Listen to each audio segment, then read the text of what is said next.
Unit एक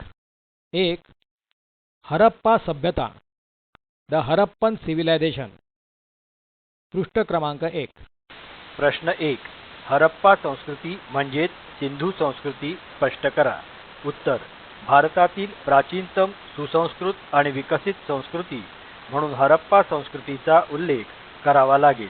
हरप्पा संस्कृतीकालीन लिपीचे आजतागायत सर्वमान्य वाचन झाले नसल्यामुळे या संस्कृतीचा समावेश आद्य ऐतिहासिक काळात केला जातो. भारतीय पुरातत्व सर्वेक्षणाचे तत्कालीन महानिदेशक जनरल अलेक्झांडर कनिंघम यांनी सन 1853 व 1856 मध्ये हरप्पा येथे दिलेल्या अभ्यास भेटीदरम्यान या प्राचीन अवशेषयुक्त टेकड्यांच्या खाली प्राचीन संस्कृतीचे अवशेष असल्याची संभावना सर्वप्रथम व्यक्त केली होती. लाहोर मुलतान रेल्वे मार्गाच्या निर्मितीच्या वेळी हरप्पा येथील प्राचीन विटांचा वापर करण्यात आला. एवढेच नव्हे तर काही प्राचीन मुद्रा पण प्राप्त झाल्या होत्या. तरीसुद्धा ह्या स्थळाच्या प्राचीनतेची व ह्याच्या उदरात लपलेल्या वैभव संपन्न संस्कृतीची कुणाला पुसटशी कल्पनाही आली नव्हती. इसवी सन 1921 मध्ये दयाराम साहनी यांनी पंजाब प्रांतातील मॉन्टगोमरी जिल्ह्यातील हरप्पा या गावी उत्खननात प्राप्त पुरावशेषांच्या द्वारे हरप्पा संस्कृतीच्या पहिल्या ज्ञात नगराचा शोध लावला. लगेच 1 वर्षाने राखलदास बॅनर्जी यांनी सिंधमधील लारकाना जिल्ह्यातील मोहनजोदडो या प्राचीन नगराचा शोध लावला. मोहनजोदडोच्या उत्तरेस हरप्पा हे 564 किलोमीटर अंतरावर आहे. पुढे सर जॉन मार्शल यांच्या देखरेखीखाली उत्खननाचे काम 1930 पर्यंत केले गेले. ह्या संस्कृतीची बहुतांश प्रारंभिक स्थळे सिंधू नदीच्या खोऱ्यात वसलेली असल्यामुळे या संस्कृतीला सिंधू संस्कृती म्हणूनही ओळखले जाते. प्रश्न 2. सिंधू संस्कृतीचे 3 भौगोलिक विभाग सांगा. उत्तर. इसवी सन 1921 पासून आजपर्यंत सुमारे 85 वर्षात भारत व पाकिस्तान या संस्कृतीशी निगडीत अनेक उत्खनने झाली असून विपुल लेखन व अध्ययन पुरातत्ववेत्यांनी केलेले आहे. हरप्पा संस्कृतीशी निगडीत सुमारे 1500 स्थळांचा शोध लागलेला असून त्यातील विकसित हरप्पाकालीन स्थळांची संख्या 220 आहे.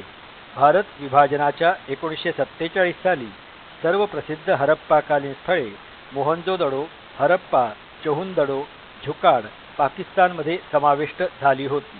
गुजरातमधील रंगपूर व पंजाबमधील कोटला निहंग खान या 2 स्थळांचा मात्र अपवादात्मक उल्लेख करावा लागेल. हरप्पा संस्कृती ही केवळ सिंधू नदीच्या खोऱ्यापर्यंत सीमित नव्हती. या संस्कृतीचा केंद्रीय भाग सिंध व पंजाब प्रांत असला तरी ह्या संस्कृतीचा विस्तार दक्षिण आणि पूर्व दिशेत पंजाब, हरियाणा, बलुचिस्तान, गुजरात, राजस्थान, पश्चिमी उत्तर प्रदेश, उत्तर महाराष्ट्रात झालेला होता. पश्चिमेकडे बलुचिस्तानच्या दक्षिणी समुद्र तटावरील स्थित सुक्तंगेडोर पासून पूर्वेकडे उत्तर प्रदेशातील गंगा यमुना दुआब प्रदेशातील आलमगीरपर्यंत आणि उत्तरेकडे जम्मूतील मांडापासून दक्षिणेकडील नर्मदा नदी तटावर स्थित भगतरावपर्यंत विस्तृत पसरलेली होती. इसवी सन 1974 मध्ये महाराष्ट्रातील अहमदनगर जिल्ह्यात प्रवरा नदीकाठी दायमाबाद येथे सिंधू संस्कृतीशी निगडीत ताम्र प्रतिमा सापडल्यामुळे दक्षिणेत या संस्कृतीचा विस्तार दख्खनपर्यंत झालेला दिसून येतो. अलीकडे तक्षशिलेजवळ सरायखोला व उत्तर प्रदेशात सहारनपूर जिल्ह्यात बडगांव येथे या संस्कृतीशी निगडीत स्थळांचा शोध लागल्यामुळे या संस्कृतीच्या अनुक्रमे वायव्य व पूर्व सीमा अधिक विस्तारित झालेल्या आहेत.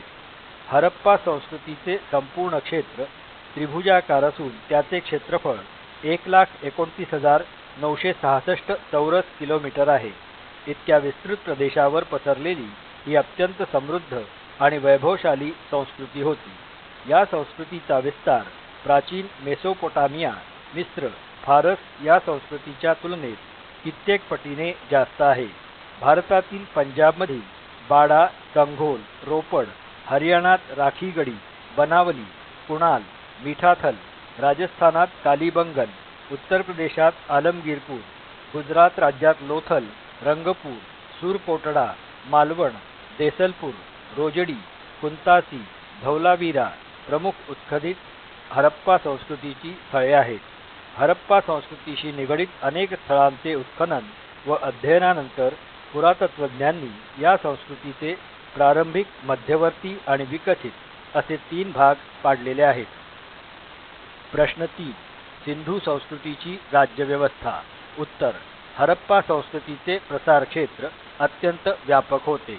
नगर नियोजन आणि वसाहतींच्या निर्मितीत किंचित क्षेत्रीय अंतर असूनही एकूण सर्वत्र एकरूपता दिसून येते. ह्या संस्कृतीत इसवी सन पूर्व 2500च्या आसपास राजनीतिक व्यवस्था अस्तित्वात आली असावी. प्रत्यक्ष पुराव्यांचा अभाव असताना सुद्धा हे अनुमान करणे अयोग्य ठरणार नाही की हरप्पा संस्कृतीच्या प्रशासन व्यवस्थेत धर्माची महत्त्वाची भूमिका राहिलेली असावी. बहुतांश विद्वानांच्या मते प्रशासन हरप्पा व मोहनजोदडो या 2 राजधानीच्या केंद्रावरून चालवले जात असावे. कच्छ परिसरात धौलावीरा हे मुख्य राजधानीचे शहर होते. हरप्पा संस्कृतीचे राजकीय संघटन सुमेरियन संस्कृतीसारखे असावे. सुमेरियन संस्कृती ही हरप्पा संस्कृतीच्या समकालीन होती. या संस्कृतीत नगरराज्यांचे संचालन पुरोहित शासकांच्या हाती राहत होते. प्रारंभिक काळात हरप्पा राज्यास प्रारंभिक राज्य मानावयास पाहिजे, कारण प्रारंभिक राज्याच्या अनेक वैशिष्ट्यांसमवेत त्यांची वैशिष्ट्ये सादृश्य आहेत. वातावरणाच्या अनुकूलतेसोबत कृषीचा झपाट्याने विस्तार झाल्यामुळे हरप्पा संस्कृतीतील लोकसंख्या वाढली असावी, ज्यामुळे प्रारंभिक हरप्पा कालखंडात लहान लहान सरदार वा ग्रामप्रमुखांद्वारा राज्याचे शासन संचालित केले जाऊ लागले. ह्या राज्यांच्या दरम्यान व्यापक स्वरूपात वाणिकी संबंध प्रस्थापित झाल्यावर शिल्प उद्योगांचा विकास झाला. ह्या राज्यादरम्यान धार्मिक व सांस्कृतिक एकरूपता स्थापित झाली, ज्यामुळे लहान लहान नगर राज्यांच्या निर्मितीत लक्षणीय वाढ झाली, ज्याचा परिणाम एका केंद्रीकृत राज्याच्या रूपात झाला. ज्या केंद्रीकृत राज्याचे लहान लहान नगर व ग्रामप्रमुखाद्वारा शासित राज्यांवर नियंत्रण प्रस्थापित झाले. अशा रीतीने प्रारंभिक राज्याच्या प्रक्रियेतून केंद्रीकृत राज्याची निर्मिती झालेली आढळून येते. अंतर्गत व्यापाराच्या विकासासोबतच विदेशी व्यापार फोफावला, ज्याची परिणती हरप्पा संस्कृतीचे समकालीन सुमेरियन व इतर संस्कृतीसमवेत संबंध प्रस्थापित होण्यात झाली.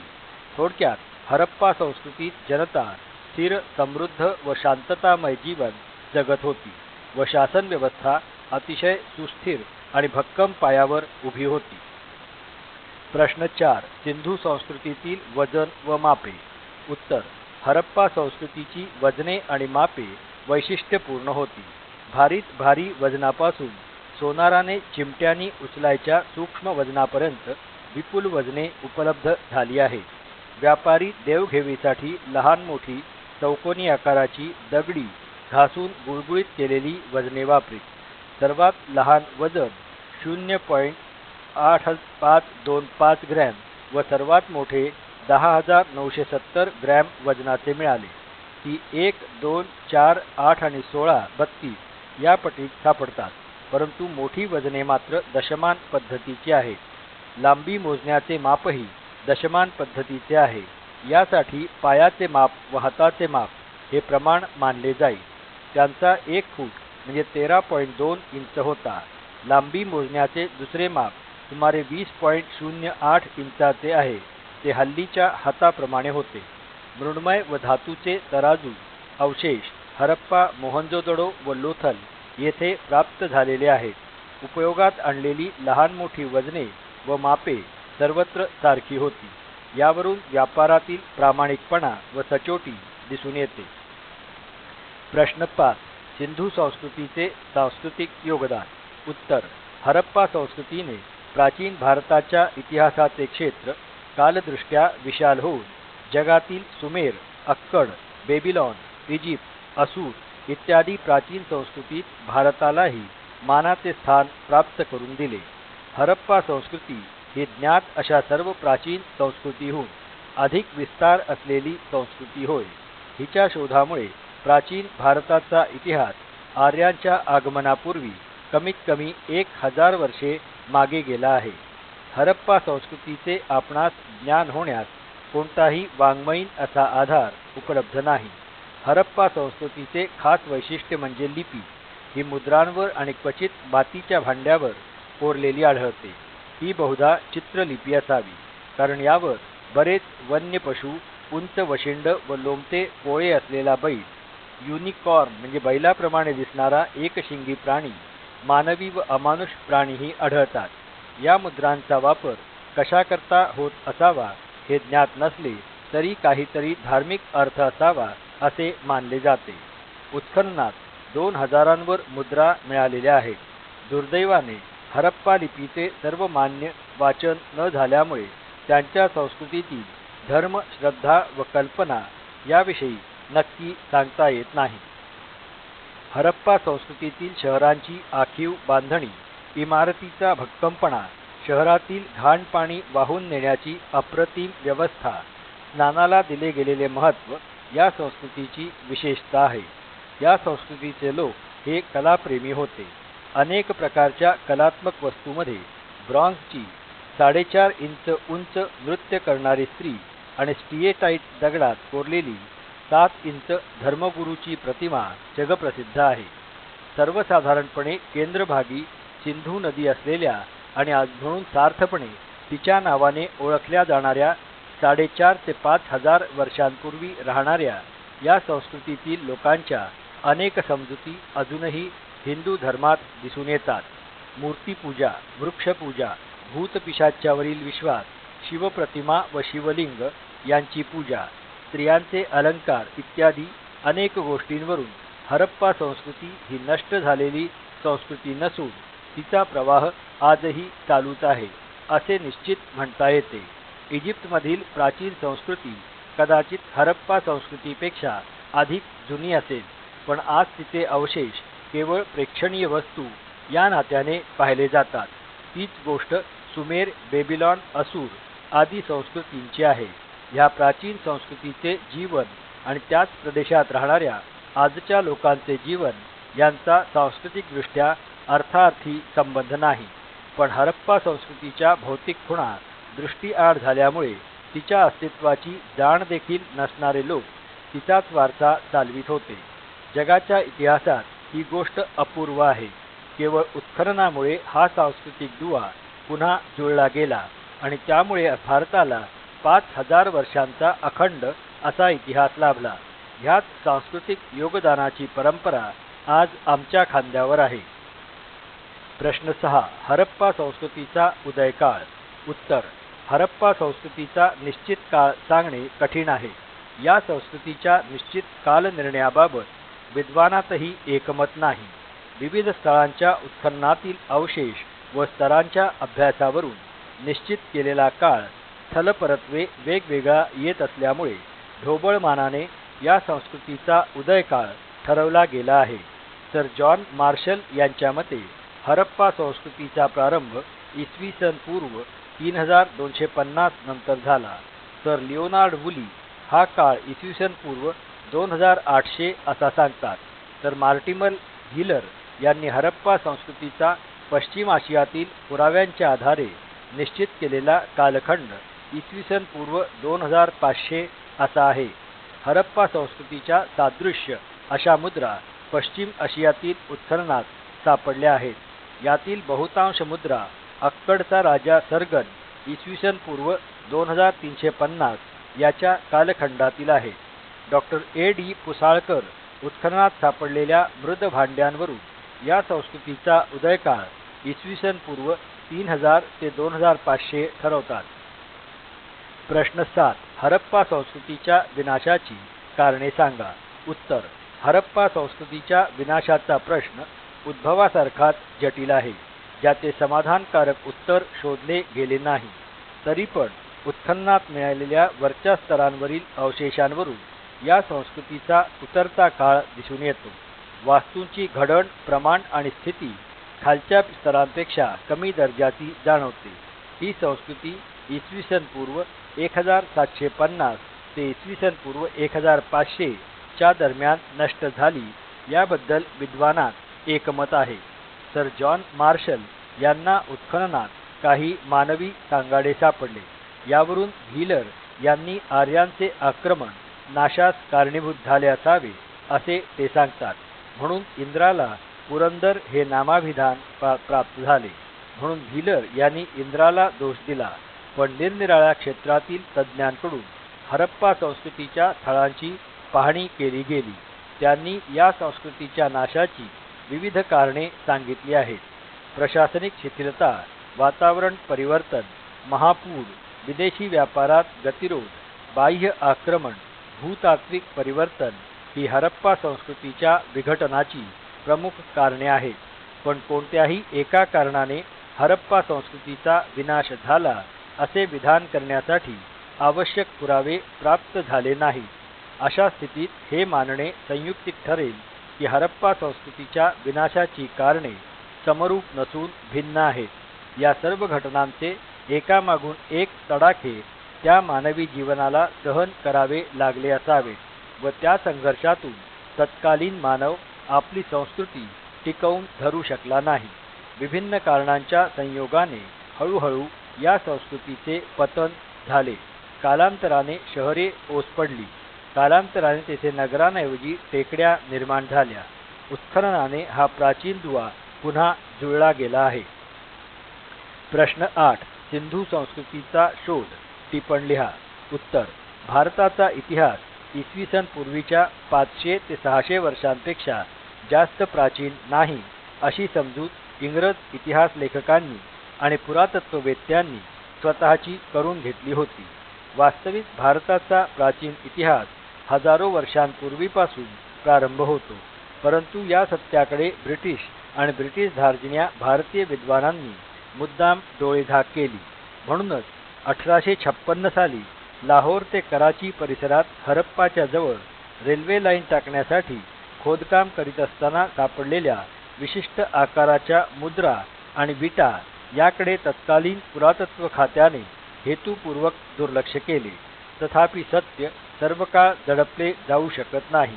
वरील प्रसंगानंतर त्याच परिसरात कुशाणकालीन स्तंभासाठी उत्खनन करण्याची परवानगी तत्कालीन ब्रिटिश भारतातील पुरातत्व खात्याचे एक कर्मचारी राखालदास बॅनर्जी यांनी पुरातत्व खात्याचे महासंचालक सर जॉन मार्शल यांच्याकडून मिळवली. मोहनजोदारो या परिसरात उत्खनन करीत असताना 1921-22 साली एक संपूर्ण शहर जमिनीच्या गर्भात गडप झाले असल्याचे त्यांना आढळून आले. अशाच प्रकारचा अनुभव हरप्पा परिसरात दयाराम साहनी यांना आला. हरप्पा आणि मोहनजोदारो या दोन स्थळात 400 मैलांचे अंतर आहे. ही दोन्ही स्थळे 1947च्या विभाजनानंतर पश्चिम पाकिस्तानात गेली. या उत्खननात लागलेल्या शोधामुळे सिंधू नदीच्या काठी हजारो वर्षांपूर्वी एक अतिशय समृद्ध आणि अतिशय प्रगत संस्कृती नांदत होती हे सिद्ध झाले. या संस्कृतीचा शोध सिंधू नदीच्या खोऱ्यात लागला. म्हणून सुरुवातीपासूनच या संस्कृतीला सिंधू नदीच्या खोऱ्यातील संस्कृती म्हणजे सिंधू व्हॅली सिव्हिलायझेशन असे नाव देण्यात आले व पुढे तेच नाव रूढ झाले. या संस्कृतीचा शोध लावण्याचे मुख्य श्रेय भारतीय पुरातत्व खात्याचे कर्मचारी स्वर्गीय राखालदास बॅनर्जी आणि दयाराम साहनी यांचे होते. या संस्कृतीच्या शोधामुळे भारताच्या प्राचीन इतिहासातील कालगणनेविषयीचे भारतीयेतर विद्वानांचे सर्व अंदाज पत्त्याच्या बंगल्यासारखे कोसळून पडले. सिंधू संस्कृतीचा शोध भारताच्या प्राचीन इतिहास लेखनात कलाटणी देणारे महत्त्वपूर्ण वळण होय. सिंधू संस्कृतीच्या कालखंडाविषयी विविध मते. सिंधू संस्कृतीचा शोध लागल्यानंतर या संस्कृतीच्या कालखंडाबद्दल भारतीय आणि परकीय विद्वानांनी परिश्रमपूर्वक संशोधन करून विविध मते मांडली आहेत. त्याचे वर्णन पुढीलप्रमाणे करता येते. 1. सर जॉन मार्शल यांच्या मते सिंधू संस्कृतीचा काळ इसवी सन पूर्व 3250 वर्षे इतका जुना आहे. 2. फादर हेरास यांच्या मते सिंधू संस्कृतीचा काळ 5000 वर्षे आहे. 3. डॉक्टर पुसाळकर यांच्या मते सुमेरियन संस्कृतीशी तुलना केल्यास सिंधू संस्कृतीचा कालखंड इसवी सन पूर्व 3000 ते 2000 असा निर्धारित करता येतो. 4. डॉक्टर गोळेगावकर यांच्या मते सिंधू संस्कृतीचा कालखंड इसवी सन पूर्व 5000 वर्षांचा आहे. वरील विद्वानांपैकी सर जॉन मार्शल आणि डॉक्टर पुसाळकर यांनी सिंधू संस्कृतीचा कालखंड निर्धारित करताना उत्खननात सापडलेले बाह्य आणि मूक पुरावे यांचे परीक्षण केले. उदाहरणार्थ विस्तीर्ण भूप्रदेश, दगड, तांबे, भाजलेल्या विटा, जळलेले गहू आणि जव या अवशेषांच्या सूक्ष्म निरीक्षणावर त्यांचे अनुमान आधारलेले आहे. तर डॉक्टर गोळेगावकर यांनी सिंधू संस्कृतीतील मुद्रा, अभिलेख यांना बोलके करण्याचा आणि सिंधूकालीन लिपी वाचण्यात यश मिळवून आपले अनुमान काढले आहे. प्रश्न 9. सिंधू संस्कृतीच्या विस्तारावर संक्षिप्त माहिती द्या. उत्तर. सिंधू संस्कृतीचे अवशेष पंजाबमधील रावी नदीच्या तीरावरील हरप्पा या लाहोरपासून सुमारे 100 मैल दूर असलेल्या मॉन्टेगोमरी जिल्ह्यातील ठिकाणी तसेच रूपड येथे सिंधमधील लारकाना जिल्ह्यातील मोहनजोदरो या कराचीच्या उत्तरेस 300 मैलांवर असलेल्या ठिकाणी तसेच सहुंदारो, आमरी, बलुचिस्तानमधील नाल, कुल्ली, काठेवाडातील रंगपूर या ठिकाणी व गुजरातमधील लोथल या ठिकाणी आणि आता कच्छच्या आखातातही सापडले आहे. यावरून या संस्कृतीने पश्चिम व वायव्य भारतातील फार मोठा प्रदेश व्यापला होता हे सिद्ध होते. या संस्कृतीचा खरा प्रसार सिंधू आणि तिच्या उपनद्यांच्या परिसरात झाला असल्यामुळे या संस्कृतीला सिंधू संस्कृती असे नाव देण्यात आले. ही संस्कृती बलुचिस्तान, दिल्ली, उत्तर प्रदेश, राजस्थान, नर्मदा नदीचे खोरे व कोकण या भागातही होता असे पुरावे आढळले आहेत. गुजरातमधील लोथल हे अत्यंत महत्त्वाचे बंदर होते. मोहनजोदारोसारखेच हे अनेक वेळा नसल्याचे आढळून येते. लोथलचे सर्वात मोठे वैशिष्ट्य असे की येथे जहाजांसाठी बांधलेली पक्क्या बिटांची गोदी होय. हे हरप्पा संस्कृतीचे सर्वात मोठे बंदर होते. लोथलचा इराणशी व्यापारी संबंध होता. कच्छ व सिंधचा मुलूक त्यावेळी आजच्या प्रमाणे वैराण व वालुकामय नव्हता, तर त्या ठिकाणी पाऊस भरपूर पडत होता. तेथील जमीन सुपीक होती व मोठी मोठी जंगले अस्तित्वात होती.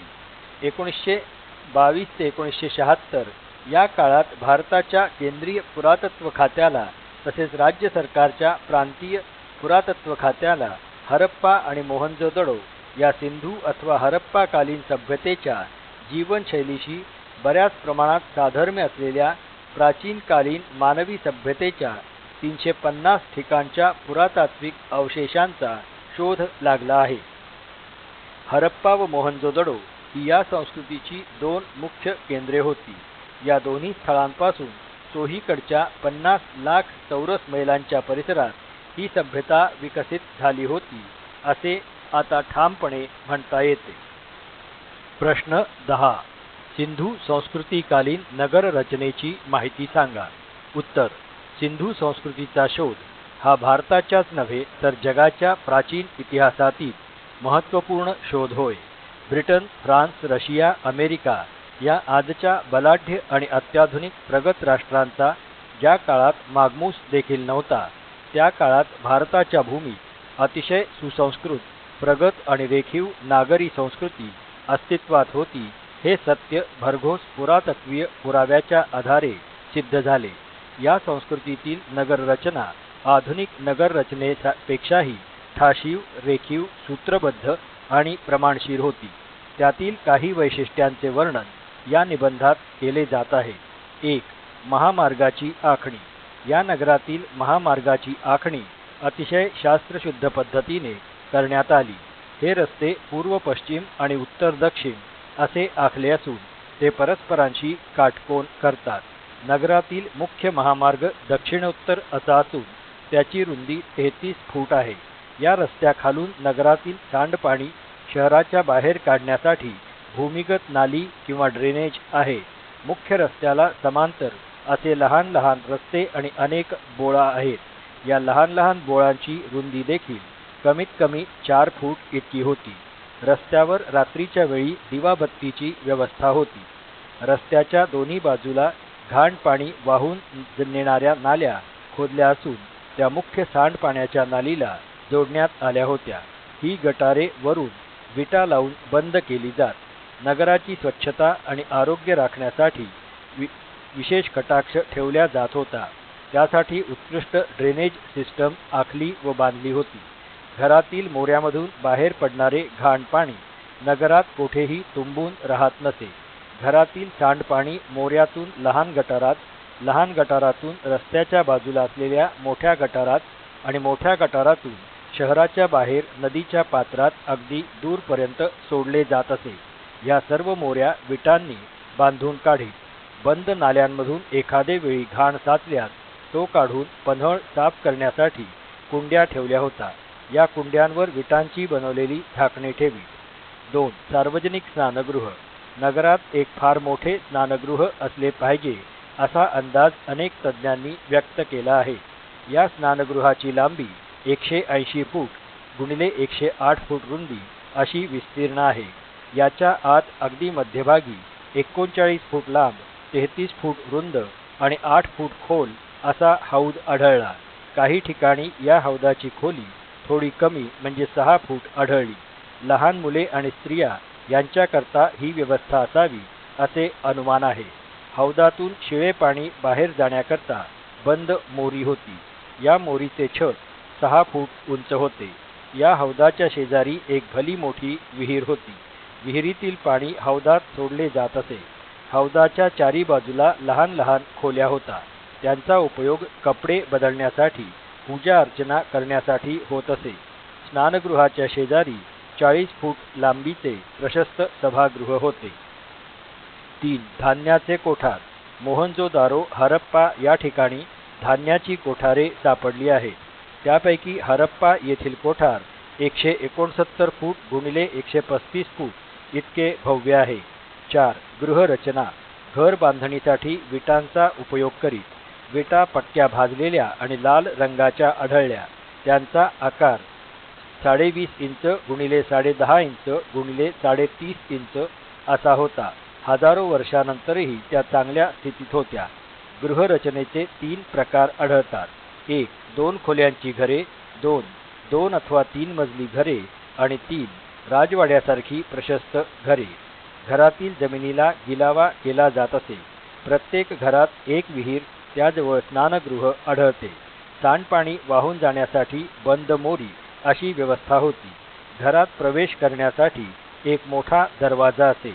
हे प्रवेशद्वार हमरस्त्याच्या बाजूला न ठेवता बोळीच्या तोंडाशी ठेवी. त्यामुळे रस्त्यावरील धूळ आत येत नसे आणि रहदारीचा त्रास होत नसे. रस्त्यावर अपघात होऊ नये, शत्रूला अगर चोराला सहज घरात प्रवेश करता येऊ नये यासाठी अशी व्यवस्था होती. प्रवेशद्वार बरेच उंच असे. हत्तीवर बसलेला माणूस सहजपणे आत जाऊ शकत असे. घराला खिडक्या असत, त्याही रस्त्याच्या बाजूला असत.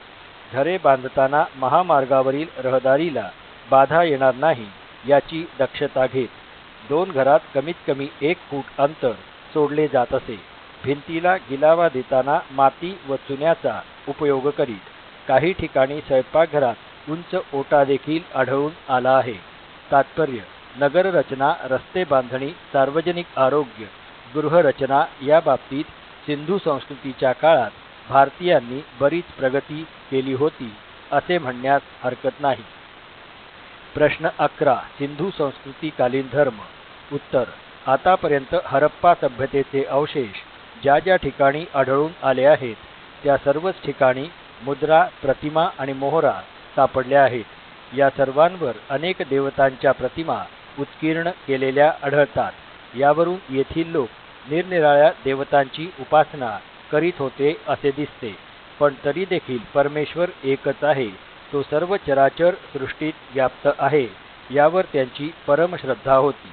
परमपुरुष आणि परमनारी ही 2च मुख्य रूपे त्यांनी मानली होती. 1. परमपुरुष म्हणजे योगेश्वर शिव. हरप्पा सभ्यतेतील लोकांनी ज्याला परमपुरुष मानले तो कदाचित भगवान शिवाचे आदी रूप असावा. येथे सापडलेल्या मुद्रेवर एक योगी ध्यानस्थ बसला आहे. त्याच्या डोक्यावर 2 शिंगे आहेत. त्याच्या एका बाजूला गेंडा आणि दुसऱ्या बाजूला रेडा दाखवला आहे. एक हत्ती आणि वाघ देखील योग्याच्या बाजूला दाखवले आहे. योग्याच्या आसनाच्या खालच्या बाजूला हरणाचे चित्र काढले आहे. तसेच खाली 6 अक्षरात लेख कोरला आहे, पण ही अक्षरे अजून कोणत्याच तज्ज्ञाला वाचता आली नाही. याच ठिकाणी चिनी मातीची आणखी एक मुद्रा सापडली आहे. त्यात एक योगी योग मुद्रेत बसलेला आहे. त्याच्या दोन्ही बाजूला एक नाग आणि आसनाच्या खालच्या बाजूला 2 नाग प्रतिमा बसलेल्या अवस्थेत आहेत. यावरून हरप्पा लोकांचा परमपुरुष म्हणजे योगेश्वर शिवच असावे असे वाटते. 2. मातृपूजा. परमपुरुष शिवाच्या उपासनेप्रमाणे येथील लोक परमनारी अथवा आदिजन्मी मातृदेवतेची उपासना करीत होते असे दिसते, कारण हरप्पाकालीन अवशेषांच्या उत्खननात अनेक नारी प्रतिमा आढळल्या आहेत. या नारी प्रतिमा सुवर्णालंकारांनी युक्त असून त्या निसर्गावस्थेत उत्कीर्ण झालेल्या आहेत. या प्रतिमांच्या गळ्यात व कमरेत विविध आभूषणे घातलेली दिसतात. त्यांच्या मस्तकावर शिरस्त्राण आणि त्यावर कुऱ्हाडीसारखी आकृती दाखवली आहे. काही विद्वानांच्या मते ही परमनारी म्हणजे मातृदेवता होय. कित्येक मातृदेवता नवजात बालकाला स्तनपान करवित आहेत अशाही दाखवल्या आहेत. एका मातृदेवाच्या गर्भातून वृक्ष उगवलेला दाखवला आहे. यावरून वनस्पती सृष्टीतील जननाचे आदिमूळ यातून स्पष्ट केले आहे असे वाटते. कालांतराने परमपुरुष व परमनारी यांच्या प्रतिमाऐवजी लिंग व योनी यांची प्रतिमकात्मक पूजा सुरू झाली. शिवलिंग प्रथा हे प्रामुख्याने सृजनाचे व पुरुष प्रकृती मिलनाचे प्रतीक म्हणून रूढ झाले असे मानण्यास बराच आधार आहे. 3. पशु आणि वृक्षपूजा. सिंधुकालीन अथवा हरप्पा सभ्यतेत पशु आणि वृक्ष यांचीही पूजा होत होती. पशुमध्ये देखील दैवी अंशाचा वास असतो अशी या लोकांची श्रद्धा होती. त्यांच्यात मंगल आणि अमंगल अशा दोन्ही प्रकारच्या आत्म्यांचा वास असतो अशी यांची समजूत होती. म्हणूनच ते बैल, रेडा, गेंडा, बदक, मोर, नाग या पशुपक्ष्यांची पूजा करीत होते. तसेच निंब, खजूर, बाभूळ, पिंपळ या वृक्षांचीही पूजा या सभ्यतेत केली जात असे. 4. सामूहिक पूजा पद्धती. पशु आणि नरबळीची प्रथा. हरप्पा सभ्यतेत ज्या अनेक मुद्रा सापडल्या आहेत त्यावरून असे निश्चितपणे म्हणता येते की पशुबळी किंवा नरबळी देण्याची प्रथा होती. त्या अगोदर ज्या देवतेला बळी द्यायचा आणि ज्याचा बळी द्यायचा त्या दोघांचीही पूजा केली जात असे. यावरून साकार आणि मूर्तिपूजेवर यांचा विश्वास होता.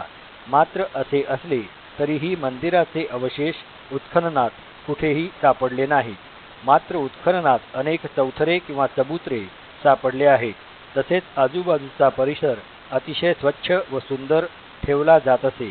चबुतऱ्याच्या जवळच विहीर आणि स्नानगृह यांची सोय होती.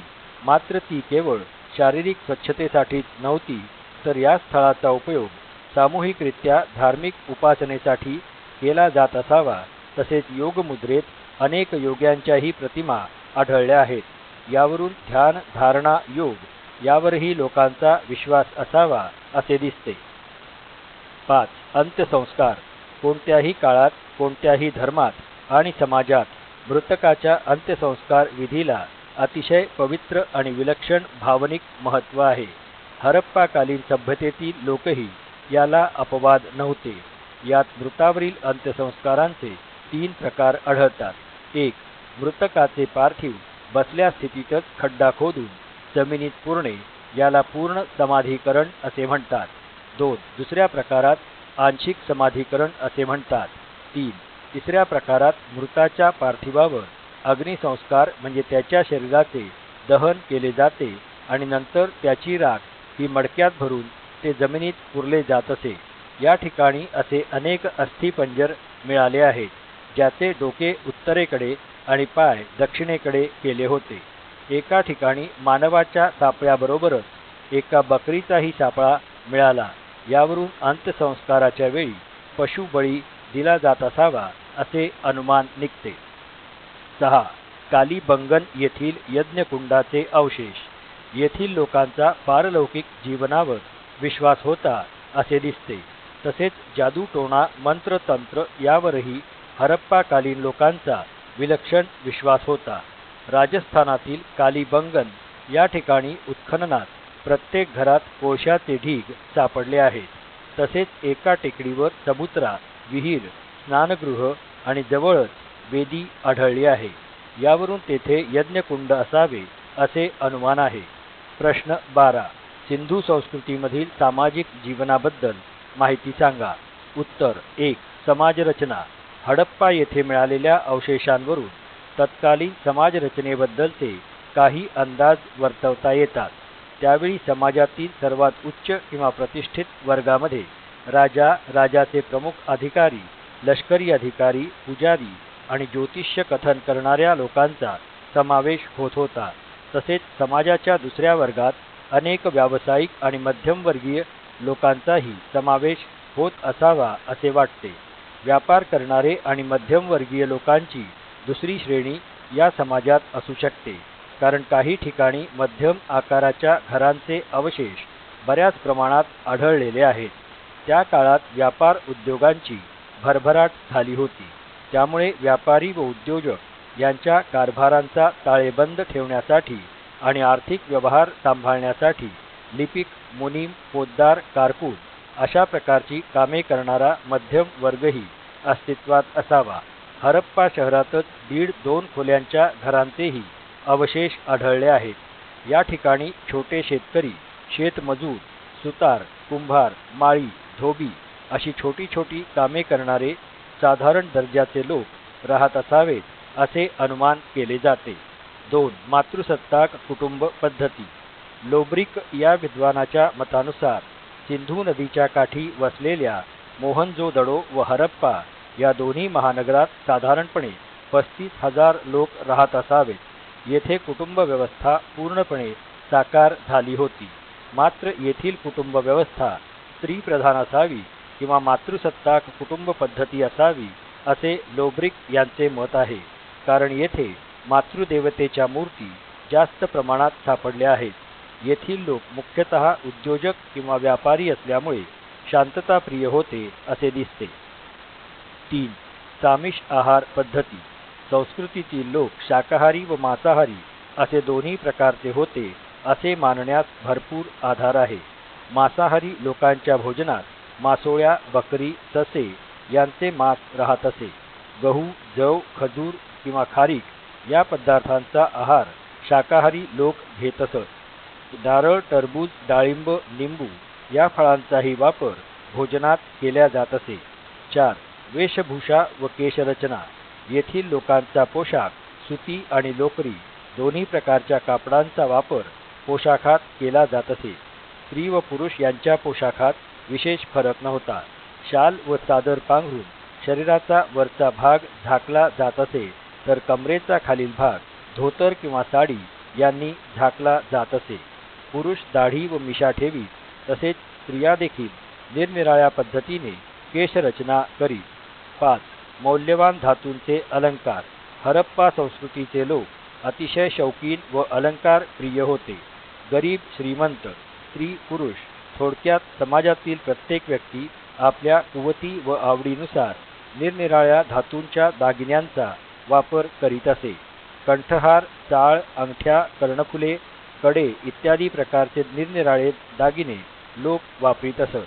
सोने व चांदी यांचे दागिने जास्त करून घातले जात. 6. मनोरंजनाची साधने. मनोरंजनाची साधने हरप्पा संस्कृतीतील लोकांनी चांगली विकसित केली होती असे दिसते. नृत्य व संगीत हे मनोरंजनाचे प्रकार होते. शिकार खेळणे, पशुपक्ष्यांच्या झुंजी लावणे, द्यूत खेळणे किंवा जुवा खेळणे, धनुष्य बाणाने शिकार करणे असे मनोरंजनाचे प्रकार हरप्पा संस्कृतीत अस्तित्वात होते असे दिसते. प्रश्न 13. सिंधू संस्कृतीच्या काळातील अर्थव्यवस्थेबद्दल माहिती द्या. उत्तर 1. कृषी प्रधान. हरप्पाकालीन सभ्यतेचे वर्णन अनेक विद्वानांनी अर्बन सिव्हिलायझेशन या शब्दात केले असले तरी पण ग्रामीण सभ्यतेच्या किंवा पशुपालन व शेती अवस्थेनंतरच्या त्या काळात सिंधू नदीच्या किनाऱ्यावर हरप्पा आणि मोहनजोदारोसारखी महानगरे विकसित झाली ही वस्तुस्थिती नाकारता येत नाही. केवळ मोहनजोदारो आणि हरप्पा याच ठिकाणी नव्हे तर 1947 ते 1976 या काळात भारतात ज्या ज्या ठिकाणी हरप्पाकालीन सभ्यतेचे अवशेष सापडले त्या सर्व ठिकाणी उत्खननात जळालेले गहू आणि जवाचे दाणे विपुल प्रमाणात सापडले आहेत। यावरून हरप्पाकालीन लोकांचा मुख्य व्यवसाय शेती हाच होता असे ठामपणे म्हणता येते। गहू, जव, वाटाणा, तीळ यांचेही पीक त्या काळी घेतले जात असे।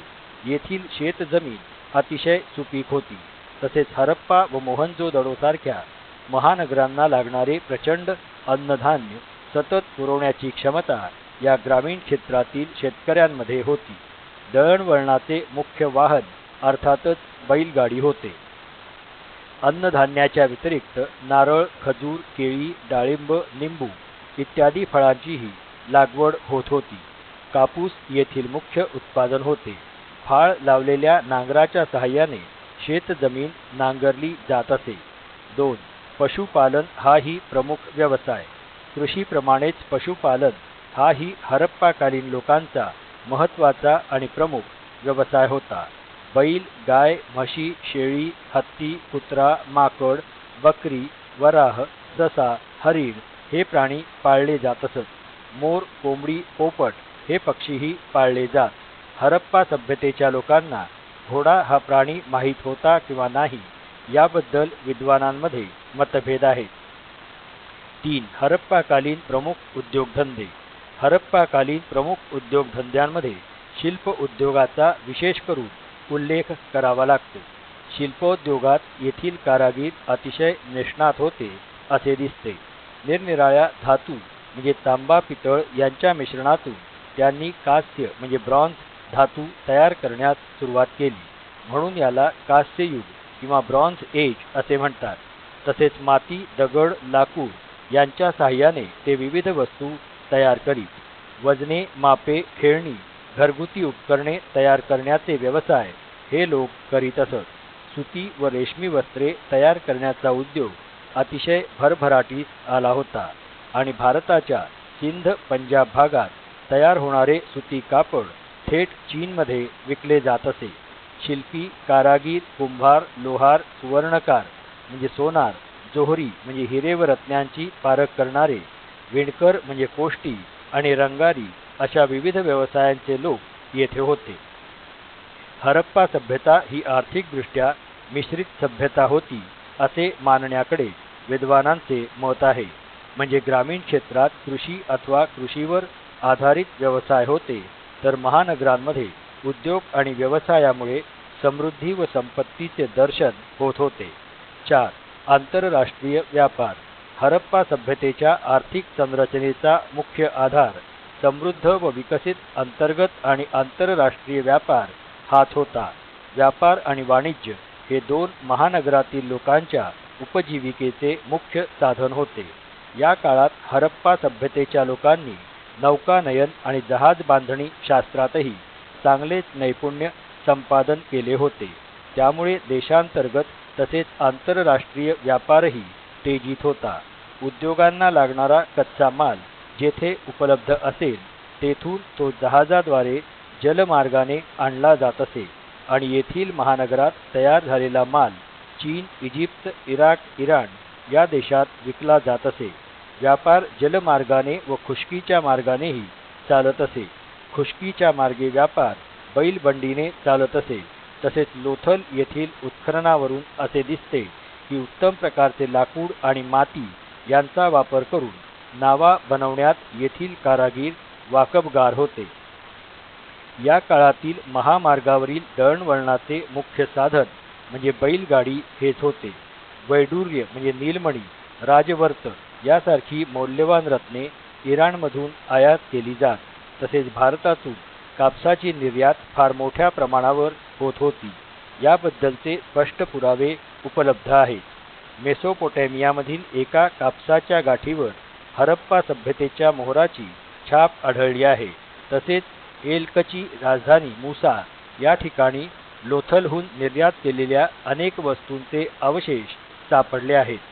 सुमेरमधील किस या ठिकाणी सिंधू संस्कृतीतील चिकण मातीच्या बनवलेल्या मुद्रांचे मणके मिळाले आहेत.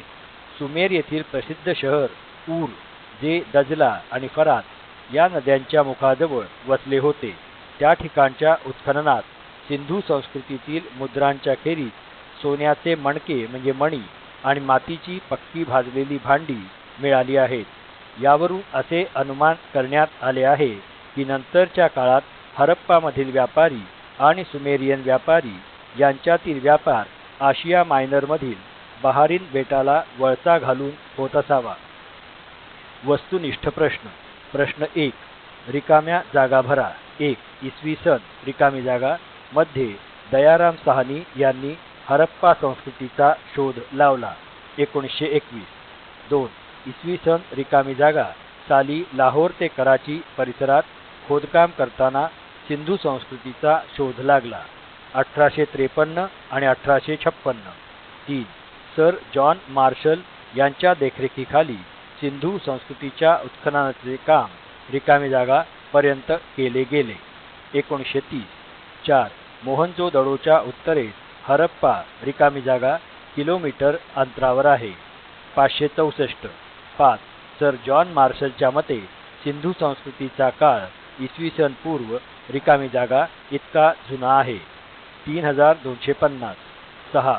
हरप्पा संस्कृतीचे सर्वात मोठे बंदर रिकामी जागा हे होते. लोथल. 7. राखलदास बॅनर्जीने रिकामी जागा या प्राचीन नगराचा शोध लावला. मोहनजोदडो. 8. अहमदनगरातील रिकामी जागा येथे सिंधू संस्कृतीशी निगडीत ताम्र प्रतिमा सापडल्या. दायमाबाद. 9. डॉक्टर कुसाळकरांनी सिंधू संस्कृतीच्या कालखंडाची तुलना रिकामी जागा संस्कृतीशी केली. सुमेरियन. प्रश्न 2. योग्य पर्याय निवडा. 1. ब्रिटिश ईस्ट इंडिया कालीन भारतीय पुरातत्व सर्वेक्षणाचे महानिदेशक रिकामी जागा हे होते. पर्याय आहेत अ. जॉन मार्शल, ब. दयाराम साहनी, क. राखलदास बॅनर्जी आणि ड. Alexander Cunningham. योग्य उत्तर आहे ड. Alexander Cunningham. 2. हरप्पा संस्कृतीची गणना रिकामी जागा काळात केली जाते. पर्याय आहेत अ. सिंधू संस्कृतीच्या, ब. वैदिक, क. प्राचीन आणि ड. आद्य ऐतिहासिक. योग्य पर्याय आहे ड. आद्य ऐतिहासिक. 3. मॉन्टेगोमरी जिल्ह्यातील हरप्पा या गावी पहिल्या ज्ञाननगराचा शोध लावणारे रिकामी जागा हे होते. पर्याय आहेत अ. सर जॉन मार्शल, ब. अलेक्झांडर कनिंघम, क. राखलदास बॅनर्जी, ड. दयाराम साहनी. योग्य पर्याय आहे ड. दयाराम साहनी.